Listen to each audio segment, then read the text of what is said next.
औज़ुबिल्लाहिमिनश्शैतानिर्रजीम बिस्मिल्लाहिर्रहमानिर्रहीम अस्सलाम वालेकुम welcome to my YouTube channel lecture lab. Today our topic is gas chromatography.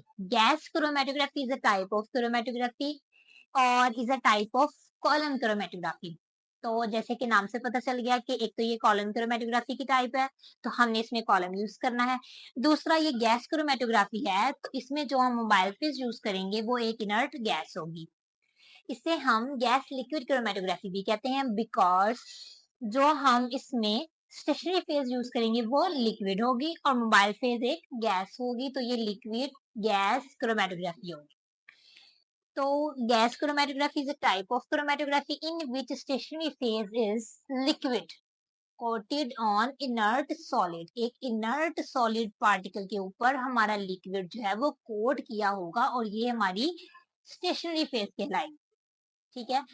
और gas chromatography is used to separate volatile compounds. Volatile compounds कौन से होते हैं? ऐसे लिक्विड जो जल्द से जल्द गैस में चेंज हो जाते हैं या कह लें कि गैस में कन्वर्ट हो जाते हैं, वो कहलाते हैं वोलेटाइल कंपाउंड। ये थी इसकी डेफिनेशन और हम क्यों यूज करते हैं और इसका क्या सीन है। ठीक है जी, अब आ जाते हैं इसके प्रोसीजर की तरफ। तो प्रोसीजर में हमें पता है क्रोमेटोग्राफी में एक होती है स्टेशनरी फेज और दूसरा होता है लिक्विड फेज। सॉरी, एक होती है स्टेशनरी फेज और दूसरी होती है मोबाइल फेज। तो हमने जो इसमें स्टेशनरी फेज इस्तेमाल किया है वो है, जैसे मैंने आपको बताया, लिक्विड। तो लिक्विड हम यूज करते हैं हाई बॉइलिंग पॉइंट। ठीक है जी। अब अगर जो जनरल यूज होने वालों के नाम बताया जाए तो वो है ऑक्सी पॉलीमर। ठीक है जी, जो कि अब हमारे पास लिक्विड है, मैंने आपको बताया liquid is coated on inert solid particle.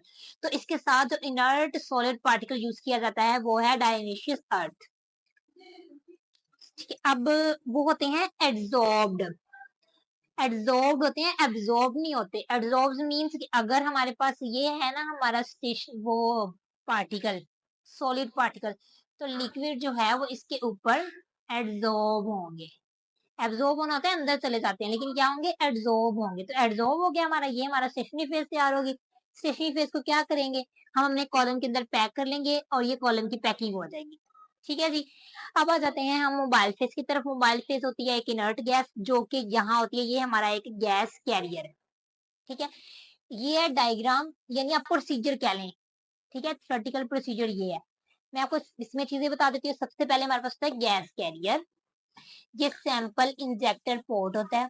ये हमारे पास जो है ये कॉलम है। ठीक है जी।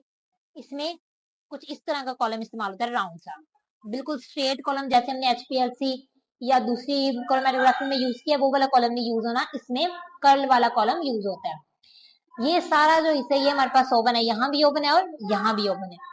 ये हमारे पास जो है ये रिकॉर्डर लगे हुए हैं डिटेक्ट करने के लिए, और ये वाला पोर्शन हमारा डिटेक्टर होता है। यहाँ से हमारा पार्टिकल इंटर होना है, सारा घूम के उसने यहाँ से एग्जिस्ट हो जाना है। ठीक है। अब आ जाते हैं मेन प्रोसीजर की तरफ। होना क्या है, हमने जो अपनी स्टेशनरी फेज बनाई थी उससे हमने ये वाला कॉलम पैक किया हुआ है। ठीक है जी। कॉलम पैकिंग के बाद क्या होता है, हम अपना यहाँ से मोबाइल फेज ऐड करेंगे जो कि हमारी गैस है। अमूमन जो गैस है वो इनर्ट गैस इस्तेमाल होती है विच इज हीलियम। ठीक है जी। हीलियम गैस हमने इस्तेमाल करनी है, ये गैस कैरियर है, यहाँ से हमारी गैस अंदर जानी है और यहाँ से जो सैंपल है जिसे हमने सेपरेट आउट करना है वो ऐड होगा। जैसे ही सैंपल ऐड होगा, यहाँ पे हमने ओवन में इस इंजेक्टर को रखा हुआ है। ओवन में रखने का मकसद ये है कि जैसे ही हम अपना सैंपल ऐड करेंगे, ओवन टेम्परेचर देगा, टेम्परेचर की वजह से वो फौरन से लिक्विड में चेंज होकर गैस में कन्वर्ट हो जाए। ठीक है जी। अब यहाँ से वो भी गैस में कन्वर्ट, लिक्विड में कन्वर्ट हो गया। यहाँ से गैस है, ये तो गैस से क्या करना है, वो लिक्विड साथ ही ले आने। गैस पास हो रही है, पास हो रही है, यहाँ से एग्जिस्ट हो रही है। ठीक है जी।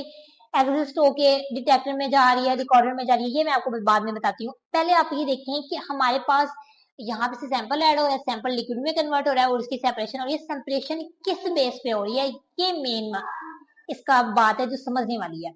क्योंकि मैंने आपको बताया कि सैंपल इंटर होगा और वो लिक्विड में कन्वर्ट हो जाएगा। तो जब सारा सैंपल ही लिक्विड में कन्वर्ट हो गया तो वो उसमें जो कंपोनेंट्स है वो किस बेस पे सेपरेट हो रहे हैं, पहले कौन सा कंपोनेंट बाहर आएगा, लेटर ऑन सेपरेशन किसकी होगी। तो देख लेते हैं, ये हमारा सैंपल है, दो चीजें हैं मेनली जिनकी बेस पे सेपरेशन होती है। पहला है बॉइलिंग पॉइंट। मैंने आपको बताया कि जो हमारे पास गैस, यहाँ से हमने सैंपल ऐड किया है, इसका ये बॉयल हो जाएगा क्योंकि ये लिक्विड में कन्वर्ट होगा। तो अगर किसी का हाई बॉइलिंग पॉइंट है, हाई बॉइलिंग पॉइंट वाले लेटर ऑन बाहर आएंगे। क्यों?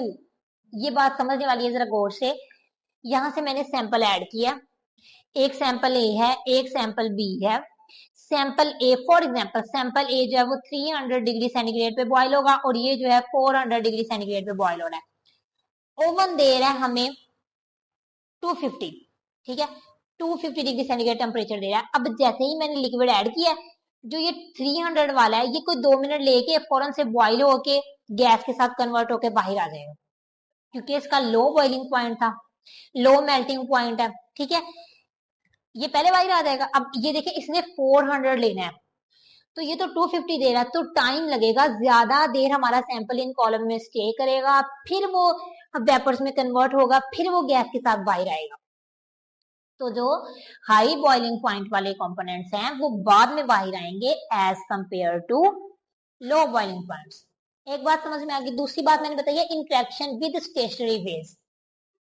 अब हमारे पास जो सैंपल है वो इंटरेक्ट करें हमारे अंदर जो लिक्विड प्रेजेंट है, ठीक है। अब मेरा ए वाला कंपोनेंट है और बी वाला कंपोनेंट है, ठीक है जी। दोबारा से बता देती हूँ, एक मेरा ए वाला कंपोनेंट है और एक बी वाला कंपोनेंट है।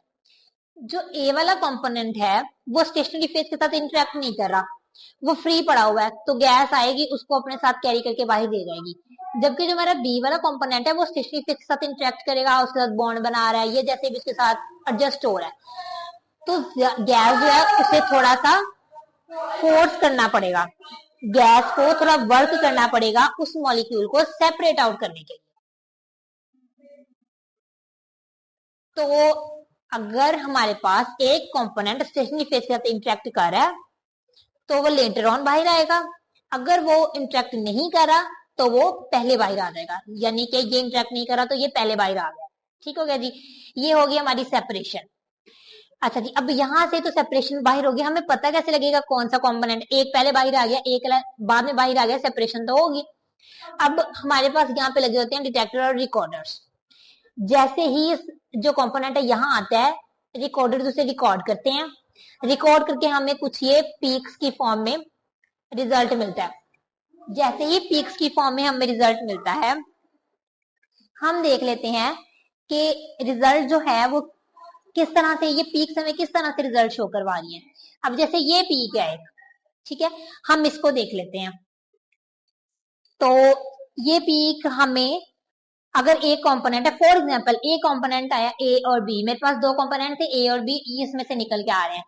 तो पहले ये देखिए, ये लाइन है, मैं आपको यहाँ से ब्रॉड वाला बना के दिखा देती हूँ। ये लाइन है, ये पीक आई है, फिर ये लाइन है, फिर पीक आई है, फिर ये लाइन है और फिर ये पीक आ गई। ठीक है जी, ये हमारी बेस लाइन जहां पे हमारा कोई भी कंपोनेंट बाहर नहीं गया, ये पीक है। तो ये पीक हमें बता रही है कि हमारे पास ए कंपोनेंट है और वो, ये उसका एरिया बता रहा है कि उसकी क्वांटिटी कितनी है। ठीक है जी, और ये ए कंपोनेंट है, ये बी कंपोनेंट है, ये अगर कोई और कंपोनेंट होगा तो वो सी वाला कंपोनेंट होगा। ठीक है, इस तरह से ये हमारे रिकॉर्डर बताएगा कि हमारे पास कंपोनेंट्स कैसे बाहर आते हैं। ठीक हो गया जी, ये हमारे पीक्स जो हैं वो हमें एनालाइज करके बता देंगे कि किस तरह से चीजें जो है कंपोनेंट जो है वो बाहर आ रहे हैं, उनकी सेपरेशन कैसे हो रही है, वो रिकॉर्ड कैसे हो रहा है। ठीक है, अब हमारे पास रहता है कि देखिए हम जो है ओवन में लो टेम्परेचर भी यूज कर सकते हैं और हाई टेम्परेचर भी यूज कर सकते हैं। तो अगर हम लो टेम्परेचर ले रहे हैं ओवन का, तो क्या होगा, अगर हमारे सैंपल का 250 है कि वो 250 पे बॉयल होगा और हम लो टेम्परेचर दे रहे हैं, तो क्रोमेटोग्राफी बहुत स्लो वर्क करेगी। ठीक है, अगर हम हाई टेम्परेचर ले रहे हैं तो वो फौरन से सारा ही लिक्विड, अब देखिए जैसे मैंने आपको बताया कि मेरा ए जो है वो 300 ले रहा है और ये 400 ले रहा है, और मेरा ओवन जो है वो 500 डिग्री पे मैंने उसको रखा हुआ है अपने ओवन को। तो ओवन क्या करेगा कि 500 पे है तो सारा लिक्विड इंटर होते ही फौरन से लिक्विफाई हो जाएगा। ठीक है, क्योंकि वो वोलेटाइल कंपाउंड है उसमें, ठीक है, वो फौरन से लिक्विफाई होगा, लिक्विफाई होने के साथ सारा ही तकरीबन गैस के साथ निकल आएगा। रिकॉर्डर्स तब भी बेस लाइन शो करेगा, वो इस तरह से होंगी कि हम उन्हें देख के पता नहीं, वो इतनी हो सकता है ओवरलैप कर जाएं, क्योंकि सारा ही तो एक दफा बाहर आ जाएगा, सारा ही हमें पता ही नहीं चलेगा कि पहले कौन सा आया बाद में कौन सा आया। जब पहले और बाद वाला सीन खत्म हो जाएगा तो हमारे पास बेस लाइन आना बंद हो जाएंगी, साथ साथ ये पीक्स आ जाएंगी, तो हम उन्हें इंडिकेट नहीं कर सकेंगे। ये लोअर टेम्परेचर, लो और हाई टेम्परेचर अगर हम करें ओवन का तो फिर ये रिजल्ट आते हैं। ठीक है, उसके बाद हो जाता है कि रिटेंशन टाइम एक पॉइंट है इसमें गैस क्रोमेटोग्राफी में, तो उसका मैं आपको मतलब समझा दूं कि retention time of a component is this that a molecule stage in a column. ठीक है, कितने टाइम के लिए एक मॉलिक्यूल या कंपोनेंट इस कॉलम में स्टे किया है। अगर वो 2 मिनट के लिए एक कॉलम में स्टे किया तो मतलब उसका रिटेंशन टाइम 2 मिनट है। ठीक है, अगर वो चंद सेकंड्स के लिए करता है तो उसका रिटेंशन टाइम चंद सेकंड्स है। तो इस तरह से हमें रिटेंशन टाइम का भी पता चल जाता है इससे।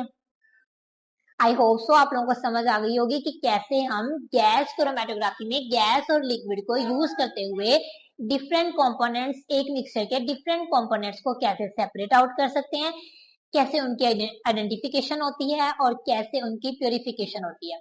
अगर आपको समझ आ गई हो तो मेरा चैनल जरूर सब्सक्राइब करेगा। अगर आपका कोई क्वेश्चन है तो जरूर पूछेगा, I will definitely answer to you. मिलते हैं नेक्स्ट वीडियो में इंशाल्लाह। अल्लाह हाफिज।